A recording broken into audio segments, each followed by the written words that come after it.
জামিন শিক্ষক নিয়োগ দুর্নীতি মামলায় জামিন অর্পিতার। ইডির বিশেষ আদালতে জামিন পার্থ ঘনিষ্ঠ অর্পিতার। মায়ের মৃত্যুতে 48 ঘন্টা পেরোলে মুক্ত হন অর্পিতা।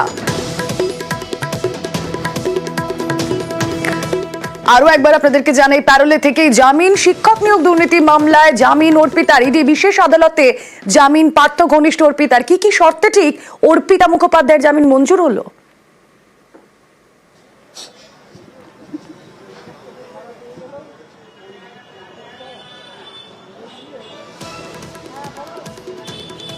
তা বলবো, আমাদের প্রতিনিধি অনুপ রয়েছেন সঙ্গে। আরো একবার আপনাদেরকে জানিয়ে রাখি, শিক্ষক নিয়োগ দুর্নীতি মামলায় জামিন অর্পিতা মুখোপাধ্যায়ের। ইডি বিশেষ আদালতে জামিন পার্থ ঘনিষ্ঠ অর্পিতার।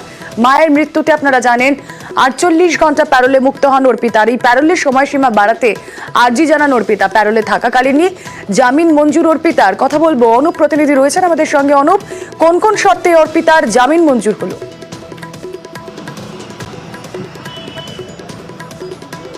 শিক্ষক নিয়োগ দুর্নীতি মামলায় একেবারে অর্পিতা মুখোপাধ্যায়, পার্থ চট্টোপাধ্যায় প্রাক্তন শিক্ষামন্ত্রী যে বান্ধবী, তার কিন্তু ইতিমধ্যেই জামিন 857 দিনের মাথায় ইতিমধ্যেই তাকে কিন্তু জামিন দেওয়া হয়েছে ইডির বিশেষ আদালতে। এবং তাকে শর্ত সাপেক্ষে জামিন দেওয়া হলো 5 লক্ষ টাকার ব্যক্তিগত বন্ড। তারই পাশাপাশি একেবারে তিনি যখন মুক্তি যেমন জামিন পাবে, সেক্ষেত্রে কোনো সাক্ষী থেকে শুরু করে নথি যাতে একেবারে সাক্ষীরে প্রভাবিত করতে না পারে সেদিকে তাকে বলা হয়েছে। অন্যদিকে যে সমস্ত তার নতুন করে মোবাইল ফোন ব্যবহার করবে সেই নাম্বার কিন্তু ইডির কাছে জমা রাখতে হবে। যখন ডাকবে তখন যাতে তিনি সশরীরে হাজির হতে পারেন সেই কারণে। তারই পাশাপাশি যখন যেদিন মামলা থাকবে কোর্টে, যেদিন ডেট থাকবে সেই মামলায় কিন্তু তাকে অংশগ্রহণ করতে হবে। এরকমই শর্ত সাপেক্ষে যেমন জামিন দেওয়া হচ্ছে, তারই পাশাপাশি বলা হচ্ছে 48 ঘন্টার মধ্যে তার যে পাসপোর্ট সেই পাসপোর্ট জমা রাখতে হবে। কলকাতার বাইরে তিনি কিন্তু যেতে পারবেন না, এমনটা উল্লেখ করা হয়েছে।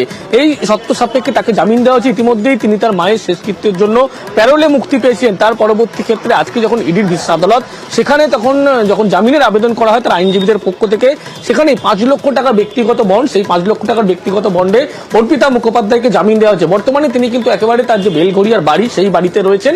এবং আজকে এই জামিন দিয়ে 5 লক্ষ টাকার ব্যক্তিগত বন্ড, তারই পাশাপাশি বেশ কিছু শর্ত সাপেক্ষে জামিন দেওয়া হয়েছে বলে এমনটাই বিচারকের পক্ষ থেকে বলা হয়েছে। এবং এই জামিনে কোনো যাতে সাক্ষীদেরকে প্রভাবিত করতে না পারে সেদিকে তার নির্দেশ দেওয়া হয়েছে। অন্যদিকে যে সমস্ত নথি, সেই নথি যাতে বিকৃত করতে না পারে তারই পাশাপাশি শুধু বলা হচ্ছে কলকাতার বাইরে কোনোভাবে তিনি যেতে পারবেন না এবং 48 ঘন্টার মধ্যে সেই পাসপোর্ট তার কিন্তু একেবারে জমা রাখতে হবে। এই শর্ত সাপেক্ষে তাকে কিন্তু ইতিমধ্যে জামিন দেওয়া হলো। 857 দিনের মাথায় অর্পিতা মুখোপাধ্যায় গ্রেপ্তার হওয়ার পরবর্তী নজর থাকুন।